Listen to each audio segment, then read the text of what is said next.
Tilo, first of all, I want to congratulate you with your 25th anniversary and with the release of your newest album. I cannot pronounce it in German. Hope. Yes. Thank you very much. The first question is, how are you going to celebrate your anniversary? Well, actually, we celebrated it already with 2 concerts in Germany where we played like chronologically the set through from the very first song I composed, Silly Note, until the new album. That was those 2 evenings actually. That was the main part of the celebration. And of course, on this tour we also have lots of old songs, and continues until the end of the tour. And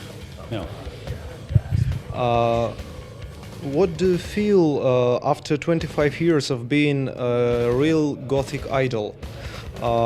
Is it hard for you to keep this image for so many years? I don't see myself like that. People might see me like that, but I'm just doing what I like, and that's what happens then. So I don't need to concentrate on anything or try to keep up anything. That would be also too stressful to do that. Okay. How do you think have Gothic stage changed since the time you started? Yeah, very much.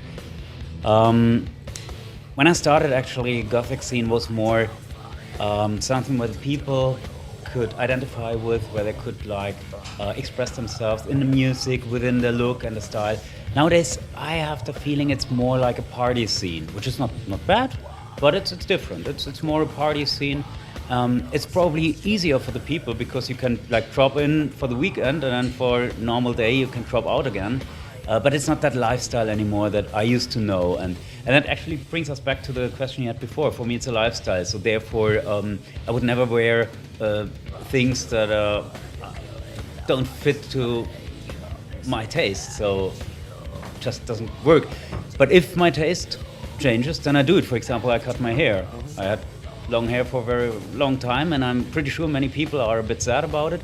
But it's just, I now want to have this kind of hair, and Okay, let's take a look to 25 years back. Who inspired you to start Lacrimosa? Well, it was actually a combination of several things. On one hand, I wanted to combine the emotions from Gothic music, the beauty from orchestral music, and the power from metal. And I wanted to bring this together. And that was the one motivation. The other motivation was I was a huge fan of bands like Joy Division and Bauhaus. On the other hand, Guns N' Roses and Metallica.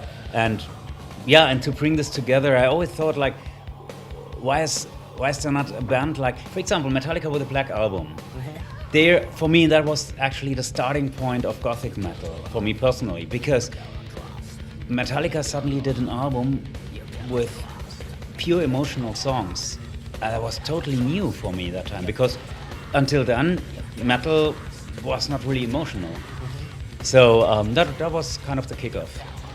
And after these 25 years, you inspired a lot of younger bands, and maybe you may call some of young ones who play Gothic, whom you love. Well, to be honest, I don't know I don't know so many young bands. I'm listening a lot of still my old heroes, of course, a lot of metal bands. I don't know so many bands who are in our direction. Of course, I know some who are very inspired by Lacrimosa, but I can hear, that's Lacrimosa, so it doesn't really, it doesn't shock me. It's. It's maybe a bit strange question. It's a normal situation with rock bands when they play 20, 30, 40, 50 years, for example, like Black Sabbath, Iron Maiden, Metallica, and so on. How do you think, will we see Lacrimosa in 20 years, for example? I have actually no idea. I really don't know. I never make plans. I don't know. For me, I do music as long as I have the need to write music. When I sit on a piano or when I grab a guitar and I play something and I realize there's something new coming, some new music is coming to the world, that fascinates me. And if I lose this fascination, then I stop right away. So I don't know if I will have this fascination still in 50 or let's say 20 years or not. Let's see. Okay. You had 2 albums with your side project, Snakeskin, and will we hear something new from it? Yes, definitely. That's the next step in my life. Great. And one more question. I remember that you produced and managed the band Cinema Bizarre. And will we see you as a producer or manager for any more bands? That might be if I have an idea again and the right people. That might happen. I very much loved this time with Cinema Bizarre. It was a great time, and so if something comes around or if I have the idea again, then maybe why not? And probably the last one, I want to ask you just to say some words for Russian fans here. Of course.